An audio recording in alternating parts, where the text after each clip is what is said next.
وَلَقَدْ آتَيْنَا مُوسَى الْكِتَابَ فَاخْتُلِفَ فِيهِ وَلَوْلَا كَلِمَةٌ سَبَقَتْ مِنْ رَبِّكَ لَقُضِيَ بَيْنَهُمْ وَإِنَّهُمْ لَفِي شَكٍّ مِّنْهُ مُرِيبٍ۔ ہم اس سے پہلے موسیٰ کو بھی کتاب دے چکے ہیں اور اس کے بارے میں بھی اختلاف کیا گیا تھا، جس طرح آج اس کتاب کے بارے میں کیا جا رہا ہے جو تمہیں دی گئی ہے۔ اگر تیرے رب کی طرف سے ایک بات پہلے ہی طے نہ کر دی گئی ہوتی تو ان اختلاف کرنے والوں کے درمیان کبھی کا فیصلہ چکا دیا گیا ہوتا۔ یہ واقعہ ہے کہ لوگ اس کی طرف سے شک اور خلجان میں پڑے ہوئے ہیں۔ اس کتاب کے بارے میں کیا جا رہا ہے جو تمہیں دی گئی ہے، یعنی یہ کوئی نئی بات نہیں ہے کہ آج اس قرآن کے بارے میں مختلف لوگ مختلف قسم کی چیمہ گوئیاں کر رہے ہیں، بلکہ اس سے پہلے جب موسیٰ علیہ السلام کو کتاب دی گئی تھی تو اس کے بارے میں بھی ایسی ہی مختلف رائے زنیاں کی گئی تھیں۔ لہذا اے محمد صلی اللہ علیہ وسلم، تم یہ دیکھ کر بددل اور شکستہ خاطر نہ ہو کہ ایسی سیدھی سیدھی اور صاف باتیں قرآن میں پیش کی جا رہی ہیں اور پھر بھی لوگ ان کو قبول نہیں کرتے۔ کبھی کا فیصلہ چکا دیا گیا ہوتا۔ یہ فقرہ بھی نبی صلی اللہ علیہ وسلم اور اہل ایمان کو مطمئن کرنے اور صبر دلانے کے لیے فرمایا گیا ہے۔ مطلب یہ ہے کہ تم اس بات کے لیے بے چین نہ ہو کہ جو لوگ اس قرآن کے بارے میں اختلافات کر رہے ہیں ان کا فیصلہ جلدی سے چکا دیا جائے۔ اللہ تعالیٰ پہلے ہی یہ طے کر چکا ہے کہ فیصلہ وقت مقرر سے پہلے نہ کیا جائے گا، اور یہ کہ دنیا کے لوگ فیصلہ چاہنے میں جو جلد بازی کرتے ہیں اللہ فیصلہ کر دینے میں وہ جلد بازی نہ کرے گا۔ وَإِنَّ كُلًّا لَمَّا لَيُوَفِّيَنَّهُمْ رَبُّكَ أَعْمَالَهُمْ إِنَّهُ بِمَا يَعْمَلُونَ خَبِيرٌ فَاسْتَقِمْ كَمَا أُمِرْتَ وَمَنْ تَابَ مَعَكَ وَلَا تَطْغَوْا إِنَّهُ بِمَا تَعْمَلُونَ بَصِيرٌ۔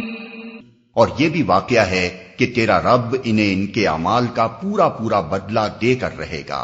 یقیناً وہ ان کی سب حرکتوں سے باخبر ہے۔ پس اے محمد، تم اور تمہارے وہ ساتھی جو کفر و بغاوت سے ایمان و طاعت کی طرف پلٹ آئے ہیں، ٹھیک ٹھیک راہ راست پر ثابت قدم رہو جیسا کہ تمہیں حکم دیا گیا ہے، اور بندگی کی حد سے تجاوز نہ کرو۔ جو کچھ تم کر رہے ہو اس پر تمہارا رب نگاہ رکھتا ہے۔ وَلَا تَرْكَنُوا إِلَى الَّذِينَ ظَلَمُوا فَتَمَسَّكُمُ النَّارُ وَمَا لَكُم مِّن دُونِ اللَّهِ مِنْ أَوْلِيَاءَ ثُمَّ لَا تُنصَرُونَ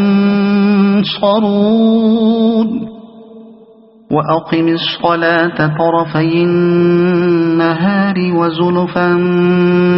مِّنَ اللَّيْلِ إِنَّ الْحَسَنَاتِ يُذْهِبْنَ السَّيِّئَاتِ ذَلِكَ ذِكْرَى لِلذَّاكِرِينَ۔ ان ظالموں کی طرف ذرا نہ جھکنا ورنہ جہنم کی لپیٹ میں آ جاؤ گے، اور تمہیں کوئی ایسا ولی اور سرپرست نہ ملے گا جو خدا سے تمہیں بچا سکے، اور کہیں سے تم کو مدد نہ پہنچے گی۔ اور دیکھو، نماز قائم کرو دن کے دونوں سروں پر اور کچھ رات گزرنے پر، در حقیقت نیکیاں برائیوں کو دور کر دیتی ہیں۔ یہ ایک یاد دہانی ہے ان لوگوں کے لیے جو خدا کو یاد رکھنے والے ہیں۔ اور کچھ رات گزرنے پر، دن کے دونوں سروں پر سے مراد صبح اور مغرب ہے، اور کچھ رات گزرنے پر سے مراد عشاء کا وقت ہے۔ اس سے معلوم ہوا کہ یہ ارشاد اس زمانے کا ہے جب نماز کے لیے بھی 5 وقت مقرر نہیں کیے گئے تھے۔ معراج کا واقعہ اس کے بعد پیش آیا جس میں 5 وقتہ نماز فرض ہوئی۔ جو خدا کو یاد رکھنے والے ہیں،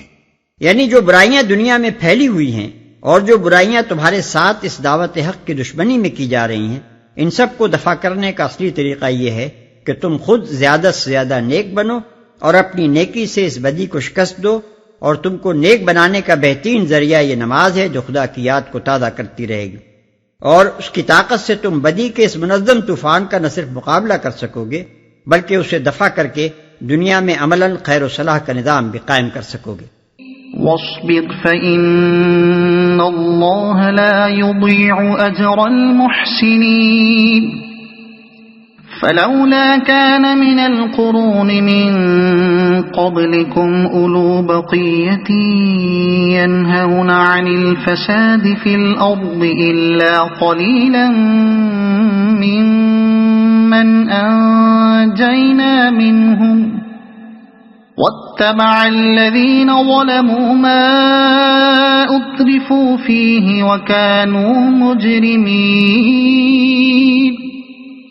وما كان ربك ليهلك القرى بظلم وأهلها مصلحون اور صبر کر، اللہ نیکی کرنے والوں کا اجر کبھی ضائع نہیں کرتا۔ پھر کیوں نہ ان قوموں میں سے جو تم سے پہلے گزر چکی ہیں ایسے اہل خیر موجود رہے جو لوگوں کو زمین میں فساد برپا کرنے سے روکتے۔ ایسے لوگ نکلے بھی تو بہت کم جن کو ہم نے ان قوموں میں سے بچا لیا، ورنہ ظالم لوگ تو انہی مزوں کے پیچھے پڑے رہے جن کے سامان انہیں فراوانی کے ساتھ دیے گئے تھے، اور وہ مجرم بن کر رہے۔ تیرا رب ایسا نہیں ہے کہ بستیوں کو ناحق تباہ کر دے حالانکہ ان کے باشندے اصلاح کرنے والے ہوں۔ ان آیات میں نہایت سبق آموز طریقے سے ان قوموں کی تباہی کے اصل سبب پر روشنی ڈالی گئی جن کی تاریخ پچھلے 6 رکوع میں بیان ہوئی ہے۔ اس تاریخ پر تبصرہ کرتے ہوئے فرمایا جاتا ہے کہ صرف انہی قوموں کو نہیں بلکہ پچھلی انسانی تاریخ میں جتنی قومیں بھی تباہ ہوئی ہیں، ان سب کو جس چیز نے گرایا وہ یہ تھی کہ جب اللہ تعالیٰ نے انہیں اپنی نعمتوں سے سرفراز کیا تو وہ خوشحالی کے نشے میں مست ہو کر زمین میں فساد برپا کرنے لگی، اور ان کا اجتماعی خمیر اس درجے بگڑ گیا کہ یا تو ان کے اندر ایسے نیک لوگ باقی رہے ہی نہیں جو ان کو برائیوں سے روکتے، یا اگر کچھ لوگ ایسے نکلے بھی تو وہ اتنے کم تھے اور ان کی آواز اتنی کمزور تھی کہ ان کے روکنے سے فساد نہ رک سکا۔ یہی چیز ہے جس کی بدولت آخر کار یہ قومیں اللہ تعالیٰ کے غضب کے مستحق ہوئیں، ورنہ اللہ کو اپنے بندوں سے کوئی دشمنی نہیں ہے کہ وہ تو بھلے کام کر رہے ہوں اور اللہ ان کو خامخواہ عذاب میں مبتلا کر دے۔ اس ارشاد سے یہاں 3 باتیں ذہن نشین کرنی مقصود ہیں۔ ایک یہ کہ ہر اجتماعی نظام میں ایسے نیک لوگوں کا موجود رہنا ضروری ہے جو خیر کی دعوت دینے والے اور شر سے روکنے والے ہوں، اس لیے کہ خیر ہی وہ چیز ہے جو اصل میں اللہ کو مطلوب ہے، اور لوگوں کے شرور کو اگر اللہ برداشت کرتا بھی ہے تو اس خیر کی خاطر کرتا ہے جو ان کے اندر موجود ہو، اسی وقت تک کرتا ہے جب تک ان کے اندر خیر کا کچھ امکان باقی رہے، مگر جب کوئی انسانی گروہ اہل خیر سے خالی ہو جائے اور اس میں صرف شریر لوگ ہی باقی رہ جائیں یا اہل خیر موجود ہوں بھی تو کوئی ان کی سن کر نہ دے اور پوری قوم کی قوم اخلاقی فساد کی راہ پر بڑھتی چلی جائے تو پھر خدا کا عذاب اس کے سر پر اس طرح منڈلانے لگتا ہے جیسے پورے دنوں کی حاملہ کہ کچھ نہیں کہہ سکتے کہ کب اس کا وضع حمل ہو جائے۔ دوسرے یہ کہ جو قوم اپنے درمیان سب کچھ برداشت کرتی ہو مگر صرف انہی چند گنے چنے لوگوں کو برداشت کرنے کے لیے تیار نہ ہو جو اسے برائیوں سے روکتے اور بھلائیوں کی دعوت دیتے ہوں، تو سمجھ لو کہ اس کے برے دن قریب آ گئے، کیونکہ اب وہ خود ہی اپنی جان کی دشمن ہو گئی ہے۔ اسے وہ سب چیزیں تو محبوب ہیں جو اس کی ہلاکت کی موجب ہیں، اور صرف وہی ایک چیز گوارا نہیں ہے جو اس کی زندگی کی ضامن۔ تیسرے یہ کہ قوم کے مبتلا عذاب ہونے یا نہ ہونے کا آخری فیصلہ جس چیز پر ہوتا ہے وہ یہ ہے کہ اس میں دعوت خیر پر لبیک کہنے والے عناصر کس حد تک موجود ہیں۔ اگر اس کے اندر ایسے افراد اتنی تعداد میں نکل آئیں جو فساد کو مٹانے اور نظام صالح کو قائم کرنے کے لیے کافی ہو تو اس پر عذاب عام نہیں بھیجا جاتا، بلکہ ان صالح عناصر کو اصلاح حال کا موقع دیا جاتا ہے۔ لیکن اگر پہم سعی و جہد کے باوجود اس میں سے اتنے آدمی نہیں نکلتے جو اصلاح کے لیے کافی ہو سکیں، اور وہ قوم اپنی گوشت سے چند ہیرے پھینک دینے کے بعد اپنے طرز عمل سے ثابت کر دیتی ہے کہ اب اس کے پاس کوئلے ہی کوئلے باقی رہ گئے ہیں، تو پھر کچھ زیادہ دیر نہیں لگتی کہ وہ بھٹی سلگا دی جاتی ہے جو ان کوئلوں کو پھونک کر رکھتے۔ وَلَوْ شَاءَ رَبُّكَ لَجَعَلَ النَّاسَ أُمَّةً وَاحِدَةً وَلَا يَزَالُونَ مُخْتَلِفِينَ إِلَّا مَن رَّحِمَ رَبُّكَ وَلِذَلِكَ خَلَقَهُمْ وَتَمَّتْ كَلِمَةُ رَبِّكَ لَأَمْلَأَنَّ جَهَنَّمَ مِنَ الْجِنَّةِ الجنة والناس أجمعين. بے شک تیرا رب اگر چاہتا تو تمام انسانوں کو ایک گروہ بنا سکتا تھا، مگر اب تو وہ مختلف طریقوں کی پر چلتے رہیں گے، اور بے راہ رویوں سے صرف وہ لوگ بچیں گے جن پر تیرے رب کی رحمت ہے. اسی آزادی انتخاب و اختیار کے لیے ہی تو اس نے انہیں پیدا کیا تھا. اور تیرے رب کی وہ بات پوری ہو گئی جو اس نے کہی تھی کہ میں جہنم کو جن اور انسان سب سے بھر دوں گا. اسی آزادی انتخاب و اختیار کے لیے ہی تو اس نے انہیں پیدا کیا تھا. یہ اس شبے کا جواب ہے جو بالعموم ایسے مواقع پر تقدیر کے نام سے پیش کیا جاتا ہے. اوپر اقوام گزشتہ کی تباہی کا جو سبب بیان کیا گیا ہے اس پر یہ اعتراض کیا جا سکتا تھا کہ ان میں اہل خیر کا موجود نہ رہنا یا بہت کم پایا جانا بھی تو آخر اللہ کی مشیت ہی سے تھا. پھر اس کا الزام ان قوموں پر کیوں رکھا جائے؟ کیوں نہ اللہ نے ان کے اندر بہت سے اہل خیر پیدا کر دیے؟ اس کے جواب میں یہ حقیقت حال صاف صاف بیان کر دی گئی ہے کہ اللہ کی مشیت انسان کے بارے میں یہ ہے ہی نہیں کہ حیوانات اور نباتات اور ایسی ہی دوسری مخلوقات کی طرح اس کو بھی جبلی طور پر ایک لگے بندھے راستے کا پابند بنا دیا جائے جس سے ہٹ کر وہ چل ہی نہ سکے. اگر یہ اس کی مشیت ہوتی تو پھر دعوت ایمان، بعثت انبیاء اور تنزیل کتب کی ضرورت ہی کیا تھی؟ سارے انسان مسلم و مومن ہی پیدا ہوتے اور کفر و عصیان کا سرے سے کوئی امکان ہی نہ ہوتا. لیکن اللہ نے انسان کے بارے میں جو مشیت فرمائی ہے وہ دراصل یہ ہے کہ اس کو انتخاب و اختیار کی آزادی بخشی جائے، اسے اپنی پسند کے مطابق مختلف راہوں پر چلنے کی قدرت دی جائے، اس کے سامنے جنت اور دوزخ دونوں کی راہیں کھول دی جائیں، اور پھر ہر انسان اور ہر انسانی گروہ کو موقع دیا جائے کہ وہ ان میں سے جس راہ کو بھی اپنے لیے پسند کرے اس پر چل سکے، تاکہ ہر ایک جو کچھ بھی پائے اپنی سعی و کسب کے نتیجے میں پائے. بس جب وہ اسکیم جس کے تحت انسان پیدا کیا گیا ہے آزادی انتخاب اور اختیاری کفر و ایمان کے اصول پر مبنی ہے تو یہ کیسے ہو سکتا ہے کہ کوئی قوم خود تو بڑھنا چاہے بدی کی راہ پر اور اللہ زبردستی اس کو خیر کے راستے پر موڑ دے؟ کوئی قوم خود اپنے انتخاب سے تو انسان سازی کے وہ کارخانے بنائے جو ایک سے ایک بڑھ کر بدکار اور ظالم اور فاسق آدمی ڈھال ڈھال کر نکالیں، اور اللہ اپنی براہ راست مداخلت سے اس کو وہ پیدائشی نیک انسان مہیا کر دے جو اس کے بگڑے ہوئے سانچوں کو ٹھیک کر دیں. اس قسم کی مداخلت خدا کے دستور میں نہیں ہے.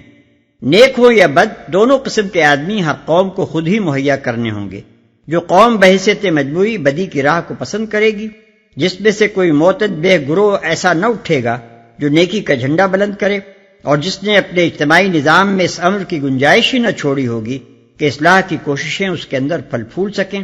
خدا کو کیا پڑی ہے کہ اس کو بزور نیک بنائے؟ وہ تو اس کو اسی انجام کی طرف دھکیل دے گا جو اس نے خود اپنے لیے انتخاب کیا ہے. البتہ خدا کی رحمت کے مستحق اگر کوئی قوم ہو سکتی ہے تو صرف وہ جس میں بہت سے افراد ایسے نکلیں جو خود دعوت خیر کو لبیک کہنے والے ہوں، اور جس نے اپنے اجتماعی نظام میں یہ صلاحیت باقی رہنے دی ہو کہ اصلاح کی کوشش کرنے والے اس کے اندر کام کر سکیں. وَكُلًّا نَقُصُّ عَلَيْكَ مِنْ أَنبَاءِ الرُّسُلِ مَا نُثَبِّتُ بِهِ فُؤَادَكَ وَجَاءَكَ فِي هَذِهِ الْحَقُّ وَمَوْعِظَةٌ وَذِكْرَى لِلْمُؤْمِنِينَ. وَقُلْ لِلَّذِينَ لَا يُؤْمِنُونَ اعْمَلُوا عَلَى مَكَانَتِكُمْ إِنَّا عَامِلُونَ وَانتَظِرُوا إِنَّا مُنتَظِرُونَ. وَلِلَّهِ غَيْبُ السَّمَاوَاتِ وَالْأَرْضِ وَإِلَيْهِ يُرْجَعُ الْأَمْرُ كُلُّهُ فَاعْبُدْهُ وَتَوَكَّلْ عَلَيْهِ وَمَا رَبُّكَ بِغَافِلٍ عَمَّا تَعْمَلُونَ. اور اے محمد، یہ پیغمبروں کے قصے جو ہم تمہیں سناتے ہیں وہ چیزیں ہیں جن کے ذریعے سے ہم تمہارے دل کو مضبوط کرتے ہیں. ان کے اندر تم کو حقیقت کا علم ملا اور ایمان لانے والوں کو نصیحت اور بیداری نصیب ہوئی. رہے وہ لوگ جو ایمان نہیں لاتے تو ان سے کہہ دو کہ تم اپنے طریقے پر کام کرتے رہو اور ہم اپنے طریقے پر کیے جاتے ہیں. انجام کار کا تم بھی انتظار کرو اور ہم بھی منتظر ہیں. آسمانوں اور زمین میں جو کچھ چھپا ہوا ہے سب اللہ کے قبضہ قدرت میں ہے، اور سارا معاملہ اسی کی طرف رجوع کیا جاتا ہے۔ پس اے نبی تو اس کی بندگی کر اور اسی پر بھروسہ رکھ۔ جو کچھ تم لوگ کر رہے ہو تیرا رب اس سے بے خبر نہیں ہے۔ یعنی کفر و اسلام کی اس کشمکش کے دونوں فریق جو کچھ کر رہے ہیں وہ سب اللہ کی نگاہ میں ہے۔ اللہ کی سلطنت کوئی اندھیر نگری چوپٹ راجا کی مصداق نہیں ہے کہ اس میں خواہ کچھ ہی ہوتا رہے شہ بے خبر کو اس سے کچھ سروکار نہ ہو۔ یہاں حکمت و بردباری کی بنا پر دیر تو ضرور ہے مگر اندھیر نہیں ہے۔ جو لوگ اصلاح کی کوشش کر رہے ہیں وہ یقین رکھیں کہ ان کی محنتیں ضائع نہ ہوں گی، اور وہ لوگ بھی جو فساد کرنے اور اسے برپا رکھنے میں لگے ہوئے ہیں، جو اصلاح کی صحیح کرنے والوں پر ظلم و ستم توڑ رہے ہیں، اور جنہوں نے اپنا سارا زور اس کوشش میں لگا رکھا ہے کہ اصلاح کا یہ کام کسی طرح چل نہ سکے، انہیں بھی خبردار رہنا چاہیے کہ ان کے یہ سارے کرتوت اللہ کے علم میں ہیں اور ان کی پاداش انہیں ضرور بھگتنی پڑے گی۔